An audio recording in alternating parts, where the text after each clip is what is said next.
Hi everyone here and around the world. Last week in my Earthfiles YouTube channel update, I reported about two commercial cargo airline pilots who were seeing and recording mysterious glowing objects moving in strange patterns far out toward the edge of space, and seen only a couple of times, first in the month of May 2024 and then in July 2024, a couple of times on the 4th of July. Well, last week, I also received a follow-up from Earthfiles YouTube viewer Jay Poling, dated August 26, 2024. Quote, "My husband and I just watched your recent YouTube video of your interviews with the two cargo plane pilots who have seen mysterious lights in the sky. I just had to tell you that back in 1971, 53 years ago, when I was a teenager, my dad and I saw something so similar over the course of 3 nights. We were taking our little miniature poodle out for a walk, and it was between 9 and 10 p.m. at night when the sky was nice and dark. And my dad had been a navigator in the U.S. Navy, and he was very familiar with the constellations and could point them out and tell me their names. On one particular night, as we were walking and stargazing, my father pointed to 3 stars forming a triangle and said, 'I don't know what that is.' And just as he said that, they started to move very erratically. They zipped apart and zigzagged and then rapidly came back together into the triangle again. They would zip across the sky and then suddenly stop. It was amazing. We just stood there and laughed, and we knew we weren't watching anything from this Earth. It was in 1971, and we did not have the technology to create something like that. When we got home, we told my mother and sister about it. My mother got a big smile on her face and said matter-of-factly, 'Something from another planet.' So we saw the dancing stars, as we called them, on 2 more nights, and my sister saw them too. Needless to say, I have no trouble accepting what the 2 pilots said now because of what we saw in 1971, close quote. And I wonder how many of you have seen far away, like you are looking at the way far out, dancing stars that move in these patterns, especially before May of 2019, when Elon Musk first launched Starlink satellites. I would appreciate it if you would let me know by chat or comments, and my direct email is earthfiles@earthfiles.com. And please include your phone number in emails to me for follow-up by Ian Holling and myself.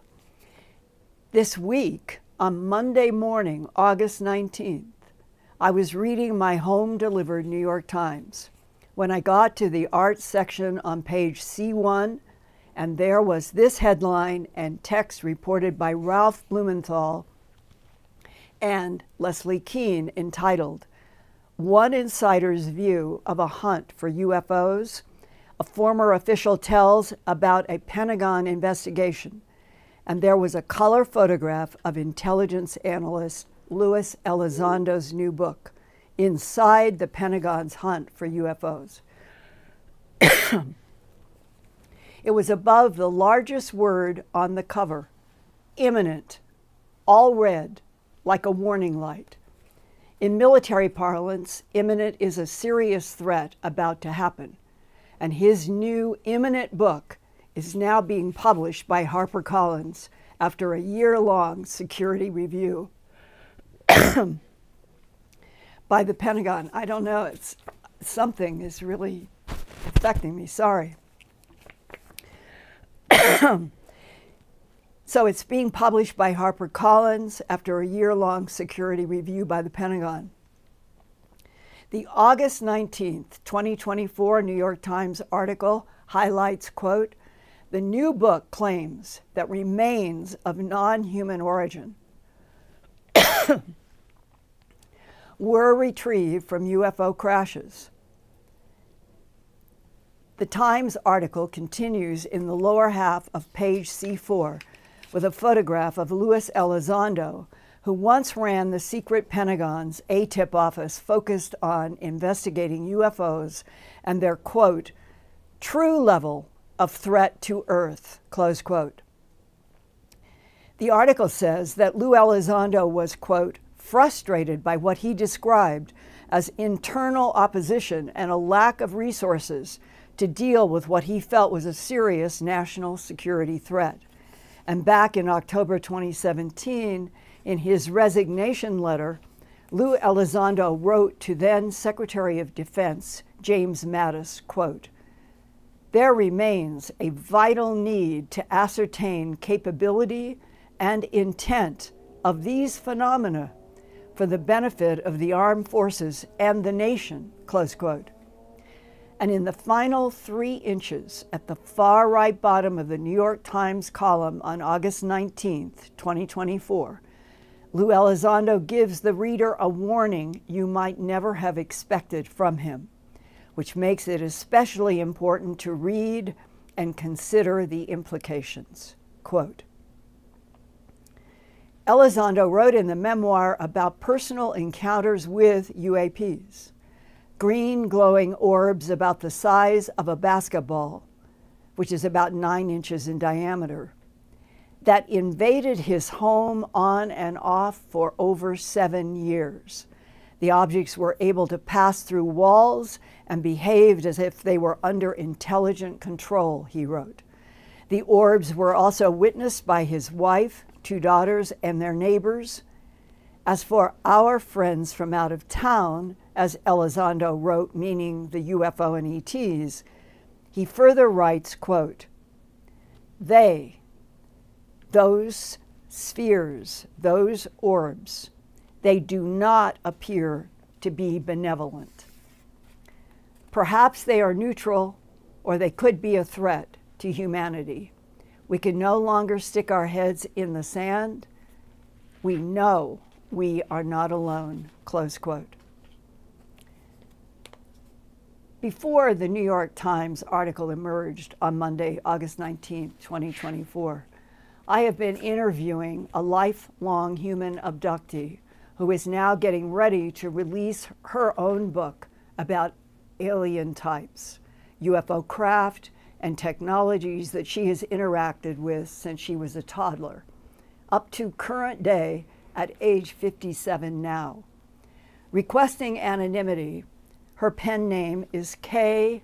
Rose Golden. Her new book, with many of her excellent illustrations, will be released officially on September 17th through Amazon. It's entitled Into the Gray's Abyss, which Kay describes as, quote, abyss is the bottomless pit of all of this that I cannot seem to get out of, the whole totally encompassing massive enigma, close quote. So on Monday this week, I called her to read Lou Elizondo's New York Times description of his and his family's own personal encounters with green glowing orbs the size of a basketball that could pass through walls. Here is abductee and author Kay Golden's immediate reaction on Monday, August 19th, upon hearing Lou Elizondo's assessment of what he and his family had encountered in the green spheres that could pass through walls. He wrote, quote, those orbs do not appear to be benevolent, close quote. Wow, that is amazing because I feel that way. That's the point my book makes, that we all need to get our heads out of the sand and start taking this extremely seriously. I've had the experience with orbs myself. My father and I down in Missouri, it was years ago. We were just in the house. It was late at night. My daughter and I were visiting down there while we were having our home built in Colorado in 2005. It was July 2005. We went to visit in Missouri, my daughter and I. I was 39. My daughter, Tracy, was 16. And my father was around 75. And just one of those visits that we were going to drive out and wait for some of the framing to be done on our new house in Colorado while it was being built. So we took this trip down to see my folks in Missouri. We had a great first day, went to Branson, had fun. And then that night we had a normal dinner. I couldn't sleep. She was sound asleep snoring. I couldn't sleep.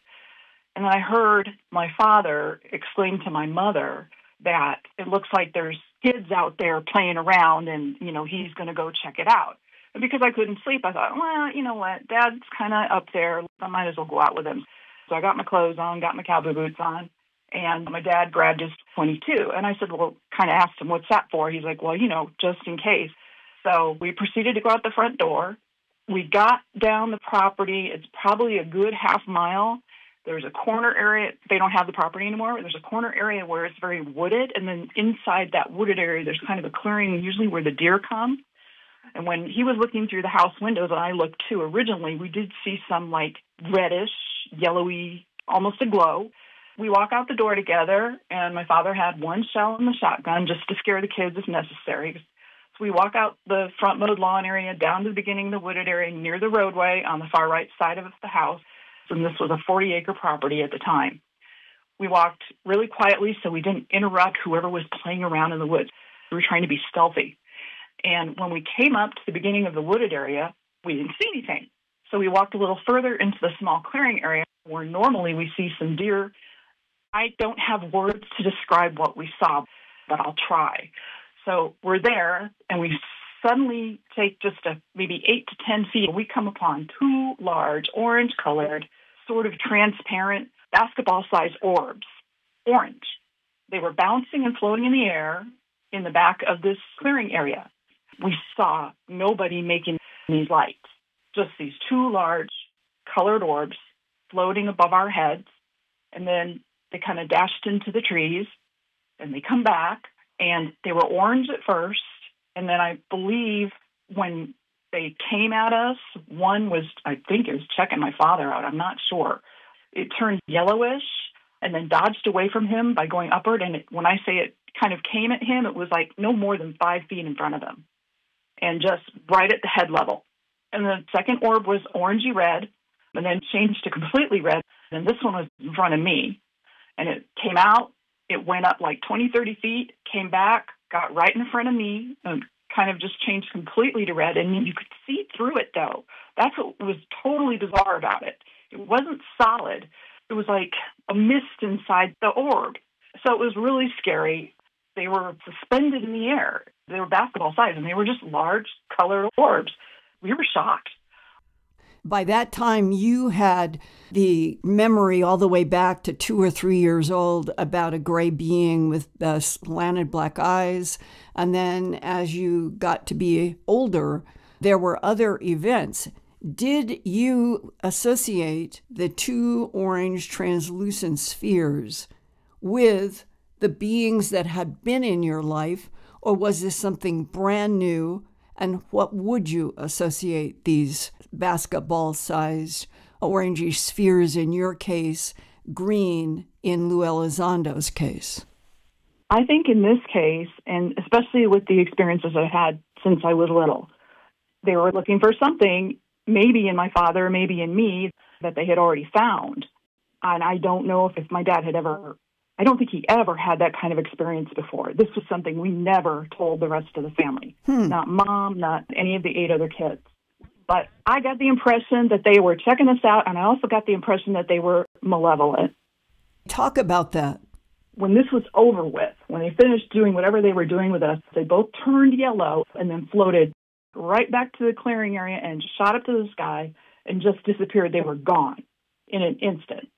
So we regained our composure and then walked back to the house.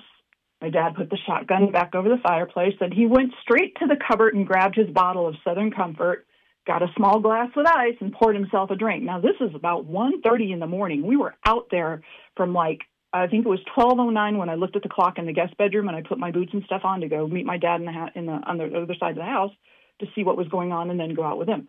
So it was about 1:30 in the morning when we got back in. He poured himself the drink. He stood there and gulped it down in one gulp, and I've never seen him do that before. He sat in the kitchen chair. I sat in the kitchen chair. We said nothing. I had a little water because my throat hurt, and I was really exhausted. I needed to sleep for a few hours at least before I decided that my daughter and I were driving back home to Colorado the very next day. I wasn't going to stay the extra 2 days. Kay Rose Golden is now 57 years old. She has also recently had very vivid dreams about different ET craft fighting each other in Earth skies. She suspects the vivid dreams are provoked by the mysterious gray non-human beings that have been in her life since age 2. So next month on September 18th, at the same time that her new book, Into the Gray's Abyss, is officially released at Amazon.com, she has done many good illustrations of the non-human entities she has encountered, as well as illustrations of the different craft fighting in Earth skies that she has been shown in her ongoing vivid dreams. She also understands that these ET conflicts over Earth have gone on for centuries. Reinforcing that concept of non-human intelligences interacting with, even fighting for a long time over Earth, this week I received this 2015 headline from Smart News recounting that 39 years ago during the 1985 Geneva summit with President Ronald Reagan and Soviet Premier Mikhail Gorbachev, the two world leaders went for a walk. What allegedly happened was reported by Jimmy Orr for the Christian Science Monitor at that historic time, quoting a brief private exchange between Gorbachev and Reagan that was retold by Gorbachev, who said, quote, "President Reagan suddenly said to me, 'What would you do if the United States were suddenly attacked by someone from outer space? Would you help us?' Close quote. Gorbachev: 'No doubt about it.' Reagan: 'We too.'" Let's all hope and pray that there are advanced intelligences against violence who are trying to help this beautiful world keep from de-evolving into perpetual conflict and dangerous wars. And here is a recent email that made me wonder how much really our government and the Pentagon know about objects moving rapidly at the edge of space around Earth. This is from Kingfisher to Earthfiles. Quote, "I was deployed to Saudi Arabia during the 1991 Gulf War. I was forward deployed to a fire base near Fallujah in the dark desert of western Iraq. My team at the time was commanded by a captain, and that was unusual. We had Gen 2 night vision, and when I looked up into the night sky wearing that technology, you could see tiny little rice-sized objects in space flying around. Erratically and intelligent, they were way up there. Mind you, this was a war zone, with the U.S. Navy and Air Force establishing air superiority months before. Seeing a UFO was very, very unusual, and someone asked the captain, 'What are they?' And he said, quote, 'We see them all the time,' and apparently he did not care. And a captain just admitted they were quite normal, and that is all I saw in the report." Close quote.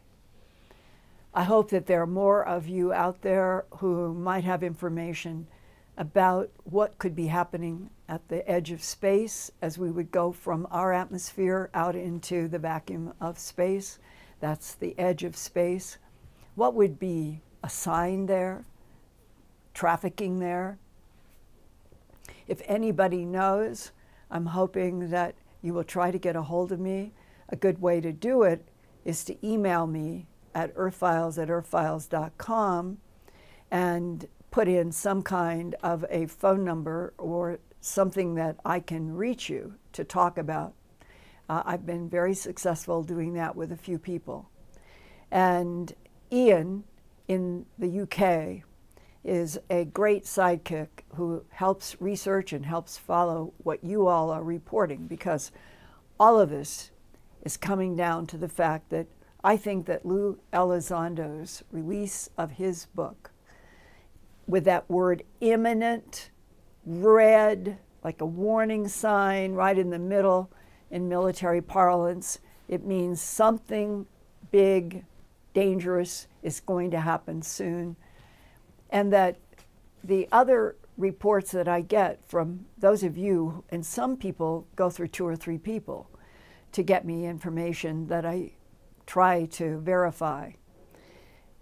All of this means that it's like this, the whole thing, feeling about the timeline that we're in, that there's some truth is trying to emerge, and there are lots of forces that are trying to clamp it back down. And being able to do this show without coughing, I can't guarantee. But I think it is really important if those of you who have serious firsthand knowledge can get in touch with me and we try to figure out what can be done for more public disclosure from me to the public. Because I feel, and a lot of you do, based on what I get from various texts and emails and chats that Ian gets to me, that everyone, abductees, scientists, engineers, physicists, a lot of people are feeling, sensing, intuiting that something is building up. Maybe that's the best way to say it. Something is building up. And it would be, I personally think, that the more truth and the more honesty that we have, and from the brave people willing to reach out and say what they have experienced and know, then the human psyche at least has some reinforcement, some exposure to whatever is coming that may be, as several people say, shocking, whatever direction. Shock could go a lot of directions. The more you know, the less I think the impact is.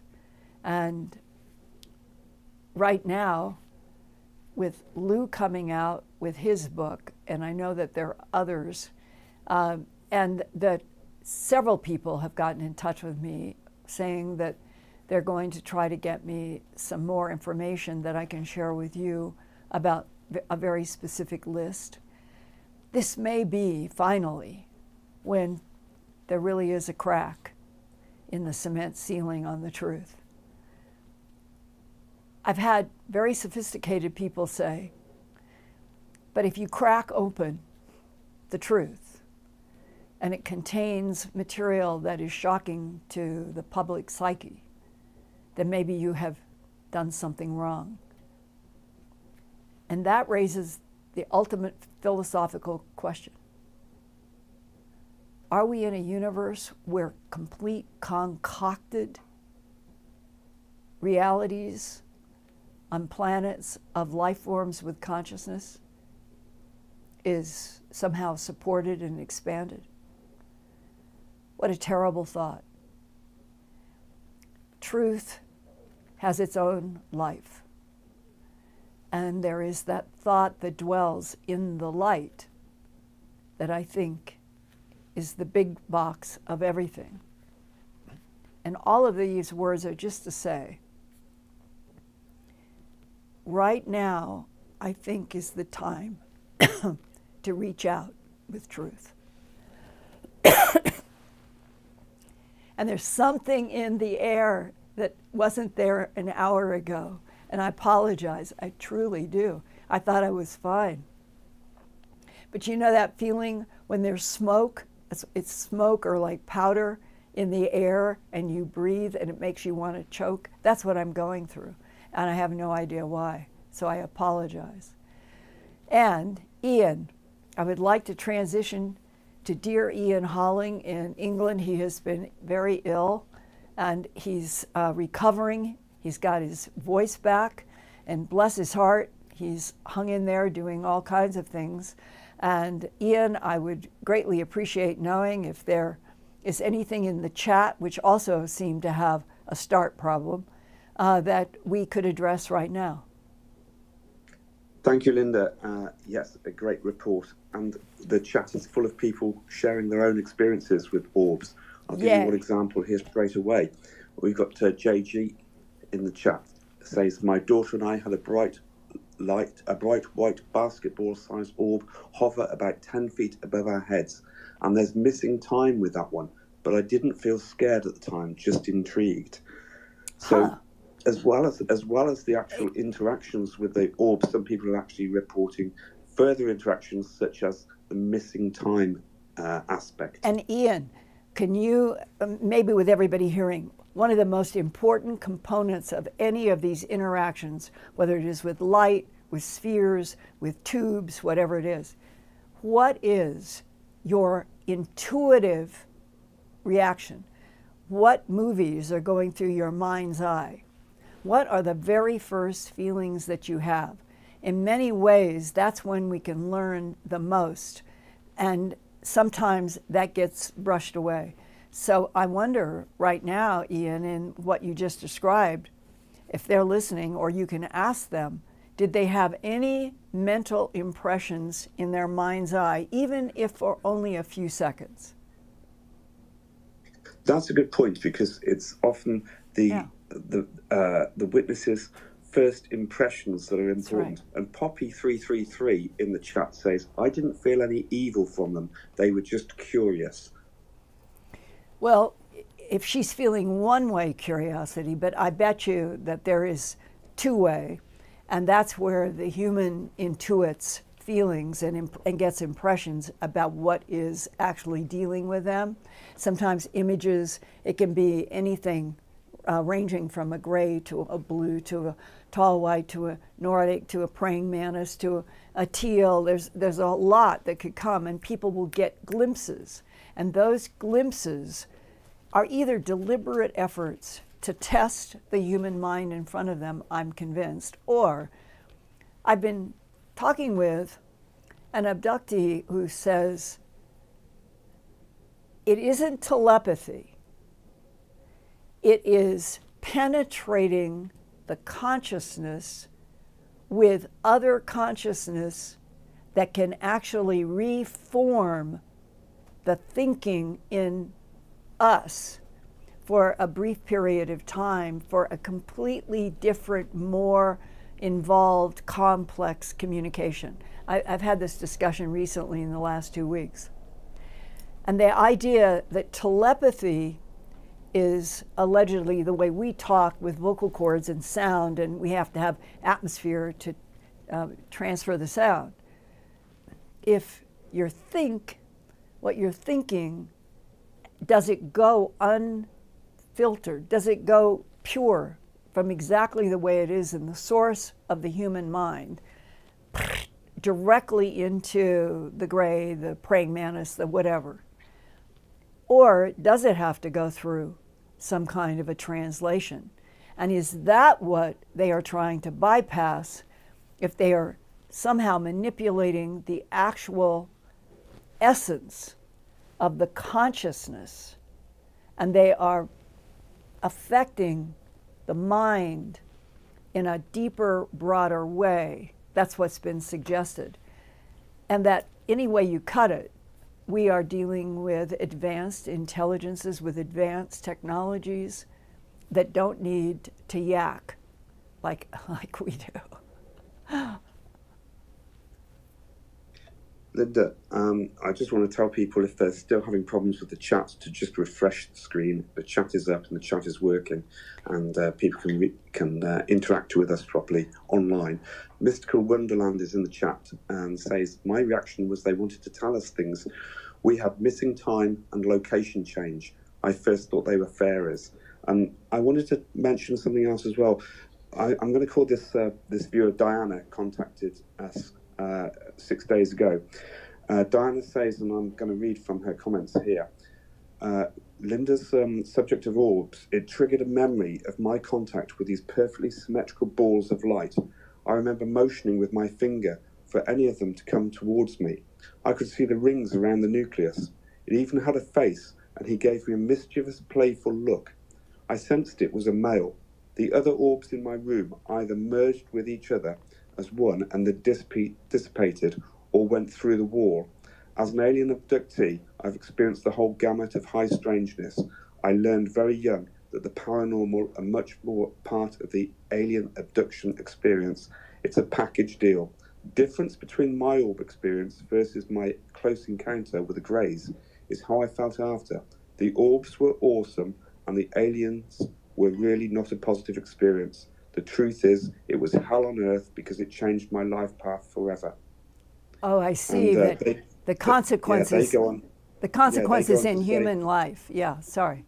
Go ahead. Yeah, she goes on to say, it's never a good idea to mix your DNA with the aliens. They may be trying to take your soul. So that just shows the two experiences, the two opposite extremes. Which makes it even more important for us to get onto the square of being a planet where truth, facts, honesty at all levels are what this planet resonates with, not lies and destruction and wars. And in that, whatever is happening, we're a planet, I think, that is in revolution. If you want to call it a peaceful revolution, I think we're in revolution.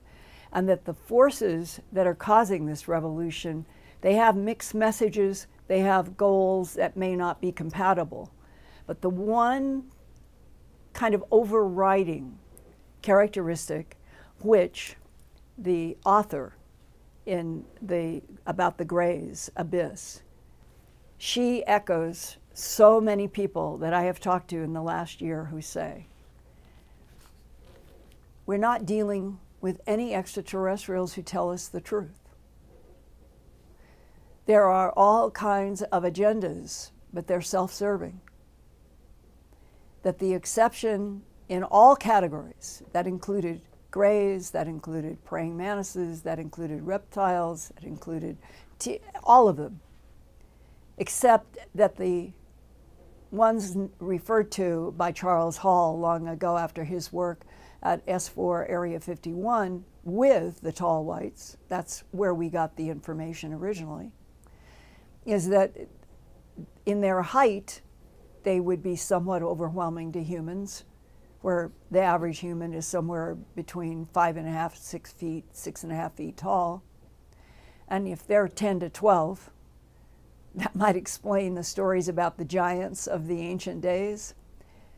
And it may be that they are spiritual. It may be that they have the same frustrations that I and you have about, we're not on a planet that supports the truth. We're not on a planet that supports a kind of spiritual growth that is not tied to money. And I've heard that several times about the frustrations in some of the tall whites, but that doesn't change the landscape and all the others that deception is the name of the game. But what exactly do the deceivers want? And I have never told anyone, ever. I'm now 82 and a half.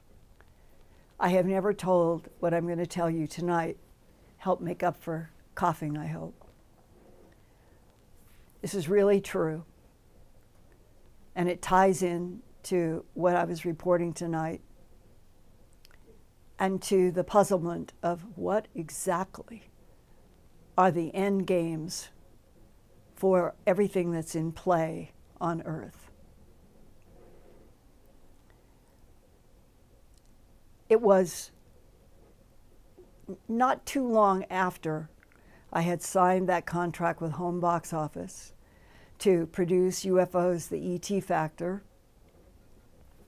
and then ran into all of these blocks and trying to reconstitute and keep working on productions in UFOs, being hired at CNN. They're wanting me to do work, and that getting blocked. So many blocks, so many seemingly unfair levels of manipulation constantly, without it even being clear what exactly the end game of the manipulators are. And this is why I was in Atlanta, Georgia.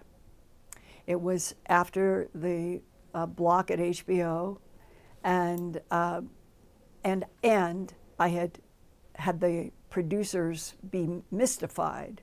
They were mystified, I believe genuinely, who put an X through the budget for Linda Moulton Howe to produce a film for CNN that was to be a pure documentary on several facets. So now it's in that landscape that what I'm going to tell you happened. I was staying in Atlanta at the request of one of the news producers, and they were having me do some stories, and there was a discussion about the possibility of having a unit that might investigate all of the mysteries and unexplained and unknowns, and I would be managing that in some way. That is the context. Unresolved matters. Manipulation to block you in life by powers that seem to work together in such a way that sometimes I wonder who runs the United States, who really runs, and you can put any country in there. And I was invited to go to, it was like 5 or 6 people having like cocktails and wine to talk about UFOs, ETs, production, covered a wide range, but you know, like sitting in somebody's living room or their dining room and having something nice to eat and drink. And people who were, in their own way, had their own serious information research bases. And they wanted to talk with me that night specifically about UFOs, ETs, and one of the men showed me something that he had written in a diary that he put in the category of abduction. So that's what happened.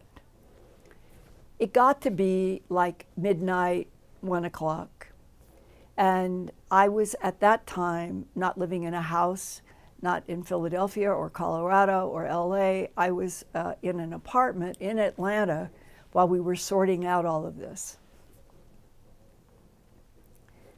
So it was a 1-bedroom, not large, but not near noise, not near a noisy city street at all. Quiet. I liked it. It was temporary, but it was just pleasant. I remember vividly, I get back, I want to sleep, through all the motions that everybody goes through. I got into bed. To my recollection, there was nothing from that gathering that specifically was hanging on or was bothering me. It's that we had covered a wide range of many subjects. And I feel suddenly not peaceful. I feel nervous, and I don't have a clue what is going on. None. But I've been a strong, intuitive person my whole life. It has saved my life. And I know that I was frustrated because I reached a point that I wanted sleep so I could function the next day. And I'm telling you this because I don't know what I'm going to tell you. I don't know how it happened. And I don't know if it's related to a specific state of mind where there's a problem of no sleep or whatever it is. I do not know, but this is what happened. It's going to sound impossible, but I said to myself today, tell the story. You're 82 and a half years old. And if you can't tell a truthful story as incredible as what I'm going to tell you, then maybe the Earth is on a downward track to disintegration. Because everybody is afraid of talking about the materials and the events in their lives that have actually been the most important, because no one wants to think that they're crazy. And once you get into abductions and animal mutilations and transfer through light beams and moving dimensions so that you can go 100 light years in a few seconds, all of that is frightening material for a lot of people, even though, as far as I know, it's the truth. So hang in there with me for a minute while I try to give you a word picture.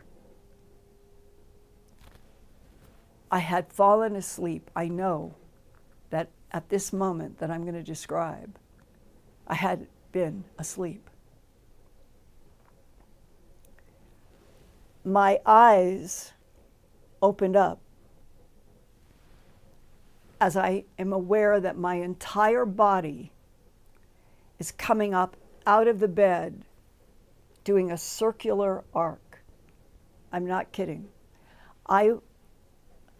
My eyes are opening as my body is coming up and forming and doing a circle, and I came down like that, like on my feet. And if there was any sleepiness in that circle, it went away with that. And all of this happened fast, but I have this incredible memory of the detail, because as I come out of this jiu-jitsu circle out of the bed and come down on the floor, my eyes, almost as if something just right at the foot of the bed. It was not there. I don't even know if it was there when I was doing this 360-degree jump. It was a sphere. I would have compared it also to a basketball. It was approximately 8 to 9 inches in diameter. It had a color of white and orange and green. It was a swirling colors. I saw it crystal clear. And then came, it's going to attack. That's what I felt. It's going to attack. But I'm not looking at anything that you would think was associated with attack. But I got this intuitively. And so, as if I knew what I was doing, which I'm no martial arts person, I don't know any of that, I jumped into the air, extended my arm and my hands toward this glowing basketball sphere at the foot of the bed, as if I knew, go. You can't defeat me. I mean, it was, go. And by God, whatever it was, it just closed in on itself. It literally closed in on itself, went down to this tiny, tiny, tiny little glowing thing. It was gone. And I stood there knowing what my body had done, knowing that my mind had some reaction, had some language, had something to interact with such a situation. It was not possible at that time for me to tell anybody what I've just told you. politically, every other way. I wanted to do the TV work, telling this story back then in the 80s would have been too much. And today, in 2024, I felt a certain kind of release. Tell this. See if there are any other fellow human beings who have had such approaches, interactions, encounters. And what could it mean in the big question that Lou Elizondo is basically presenting to us and others? If we're on a planet that is in play, and there are 3 to 5 to 6 to 9, 12 intelligences that each may have their own agendas, and they may be here, those spheres, whatever they are, they have abilities. Just exactly like Lou Elizondo saying that I never heard this before the book came out and he was in the New York Times on the 19th. I never heard this from him or anybody else. That he and his family had these spheres, his green, that were coming in and out through their house, their walls, and there's a vulnerability that you feel, and that's why I'm sharing. Because in sharing with you and other people, at least I have told you something, it really did happen. I still am in awe of what happened. I am in awe of whatever it was that reacted using me. I don't understand it. If we knew the whole truth, the good, the bad, the ugly, the spiritual, all of it, of who has been fighting each other over planet Earth for at least 278 million years is the time frame I've been given. And what would be going on in 2024 that matches so closely what the talented NSA, DIA, CIA controlled remote viewers were doing in Washington, D.C. back in the end of the 80s, Lynn Buchanan and Joe McMoneagle and that group. For Lynn Buchanan to end up telling me now, it's 10 years ago, I think, Linda, we couldn't talk with each other. We had NDAs. But when the program got canceled, we would have dinners together and we'd say, did you get the question about? Did you get a question about? And they began to realize that every one of them had probably had the same set of questions, but they were never supposed to discuss and they didn't know. But Lynn said, one of the every person question, go to the year 2030. What do you see? And Lynn said every single controlled remote viewer said there was a lot of water.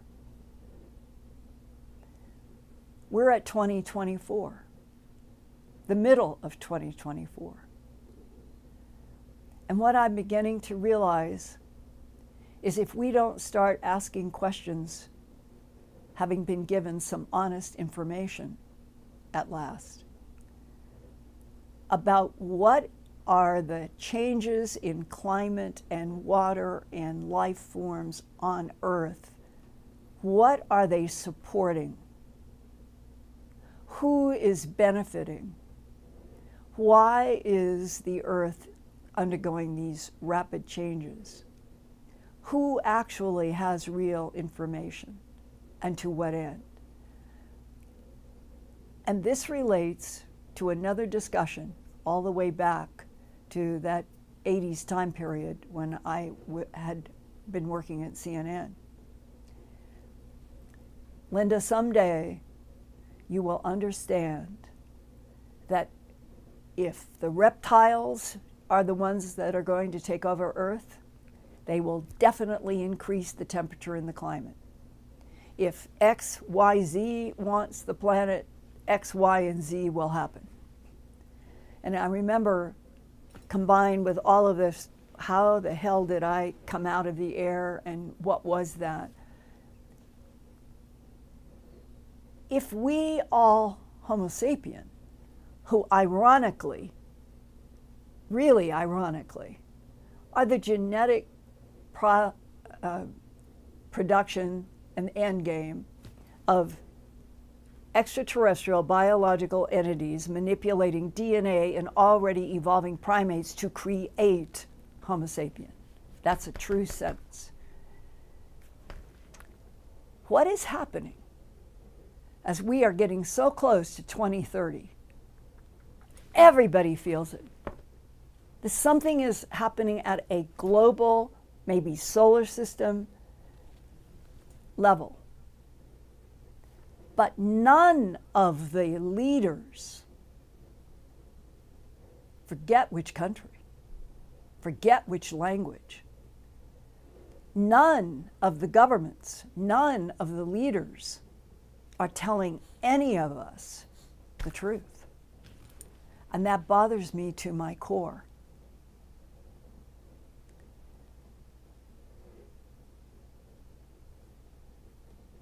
What if we knew for a fact that tomorrow, if every one of the 8 billion people on this planet were able to concentrate an entirely loving, positive communication to the consciousness with a capital C that created this universe, and maybe all universes?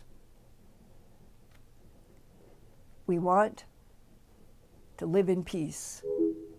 We want to be able to evolve without war. Would we be able to pull the rug out from under the players who seem now intent on money, power, territory, and greed? And maybe this has been the challenge the whole time. Maybe this relates to all of the great books of literature, religions, and even science. That the consciousness that is assumed, that created this entire universe, is capable of interacting with other consciousnesses that ask it for real help. On that note, I'm going to say agape hug. So many of you have started sending me things and writing and saying that agape, which was the Greeks who were supposed to be ETs, pure blood ETs as well, that they had the sense that if you can look at your fellow species, just your fellow species, forget male, female, age, blah, blah. Just look at your fellow species and say from your heart, I recognize you, fellow being. I recognize and I embrace you as a fellow being. It seems impossible in the world that we're living in now. But if we don't start moving toward a lot more truth and a lot more light everywhere, I personally am afraid that the consequence is going to be that beautiful Earth, beautiful, beautiful Earth, will end up looking like the scenes that the remote viewers told me that they saw in 2030. For what? That's the question. For what? Switch gears. I'm not going to turn a 180-degree circle. I would love to know if anybody else out there has ever found themselves in the air, becoming conscious, waking up. and that all of you who feel that you can let me know from your military background, science background, medical background, physics, whatever it is, what your insights might be truly at this time where I personally have never felt more danger, the potential of so much danger. And to me, that is insane. So, agape hug to all of you. And I'll see you next week, hopefully with no more coughing. And thank you for being here.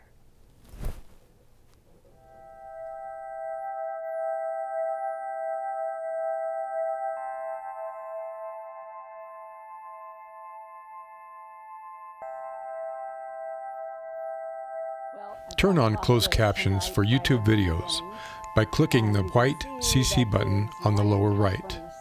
The default language for Linda's videos is English. If you would like to see the captions in another language, click on the white settings button next to the CC button. Select Subtitles CC, and then select Auto Translate. Select a language, and the captions will now appear in that language. Sort of gone through, and they will hold their heads. I never had a cat do that before. And they'll pull against the comb, helping me get out snarls. And I think it's the best they've ever been.